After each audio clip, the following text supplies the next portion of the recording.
Oh,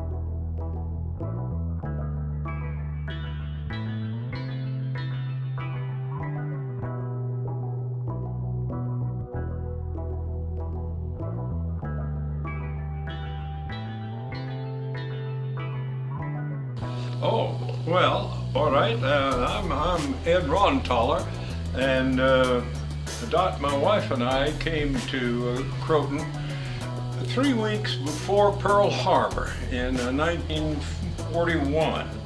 We originally grew up together in Winston-Salem, North Carolina, and met each other at 9th grade high school.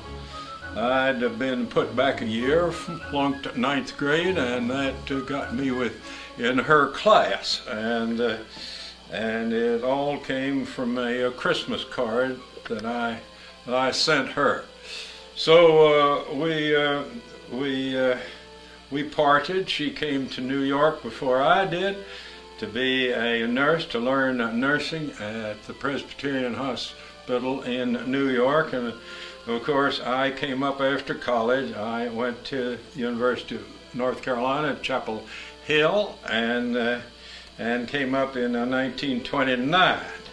We were married the next year, and I have had a life mostly in typography.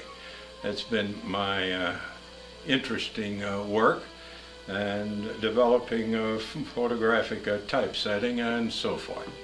So, we lived first in Greenwich Village for a couple of years, and then we got robbed twice and decided that was enough of that, so we moved out to Bay Ridge, and then had 3 boys and came up here with them, and have lived on Nordica Drive ever since.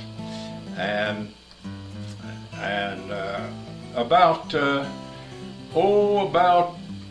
10 years after we moved here, I think it was. Of course, we were on the Croton River all the time. We had done various things with this wall here, and decided that the best thing to do was to put some wires on the wall that represented the Croton River. Now you have here, the river is in white. And these are wire things which we made one winter. And this is the old railroad bridge here. And this is the old Route 9 bridge there. That has now been removed. This little thing is a tide table here that is adjustable according to the tide. There used to be a crossing. Here is the north branch of the Croton River, and there was a road that went across there. This Route 9 went across there. Here is the manor house, the way it was when this was put up, before Rockefeller bought it and changed its appearance. Then the old ferry house was here, and the ferry, or our imagination of what it looked like, is there. This is Washington's bridge up here, which George Washington's troops were in the manor house one winter, and they built a bridge across there. The abutments of the bridge are still there, and we like to think that one of these pilings is there. At low tide you can see something that comes out there, and we always imagine that's that. Then you have Paradise Island here in the pink, and Deer Island and Thrush Island. Those are the 3 major islands.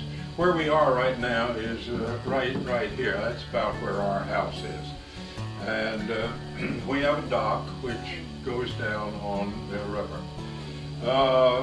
This is the old covered bridge that used to go over from what is now pretty much Old Post Road. It used to go right across the river there. It was a high covered bridge, and it, I believe it collapsed in 1898 or 92, I forget which that it is.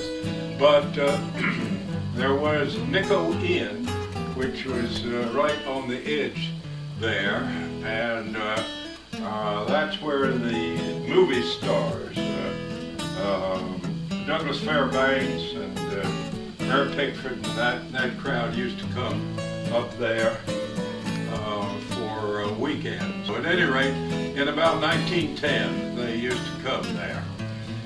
They had a gondola down here that serenaded the diners up in Nico Inn there. Then you go up a little further. You can paddle all the way up this stream, by the way. It's all a tidewater. This is the old grist mill originally, the Van Cortlandt grist mill, which was later changed into a wire mill. And well, between the two, it was used for smelting iron, which was never successful. That was it was originally put up and ground flour for the Revolutionary War, we understand, for the soldiers in the Revolutionary War. There's an arch here. The water came over the water wheel, and it came out there. This is pure imagination of what it looked like. I don't know. Then here is the end of Tidewater. This is Goose Island there, and Tidewater from the Hudson comes right up to that point. You can't paddle beyond that, but and it used to be a run for the American Canoe Association. Real rough water coming down here. It used to come up here in the early days when we were here, and come down that, and it is supposed to be the roughest water that you can cross in an open canoe. It is thrilling to see when lots of water is coming over the dam, and it comes down both sides of Goose Island. The boys put up a little cable across there to the island so they could get over it then. And you go, Silver Lake is here. Don't show anything there really. Then Quaker Bridge is here. The next one, that has not changed significantly since over 100 years. It's a little over 100 years. Then you got the bridge under the dam, below the dam, that goes over to what they call Croton Gorge Park. And then up at the top, you've got the dam, as it was at that time. Now, there's something interesting about this whole wall. When we put it up, of course, the old bridges and things like this were not there, but everything was current at the time. I say we put it up about 1950, I guess, and all these things were, if they existed at all, were current.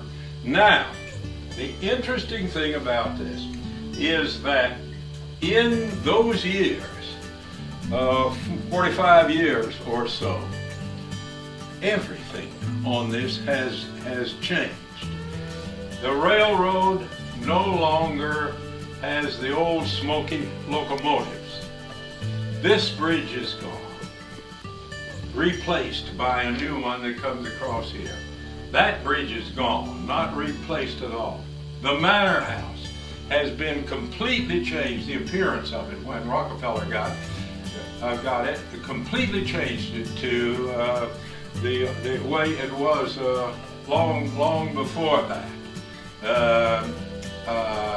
And also Ferry House. In this place, you have Cornu was living here when we put this up, and he hung canoes from the ceiling. He made canoes and he hung it from the ceiling. This, of course, wasn't there anyway, nor was this. Nor was this high bridge.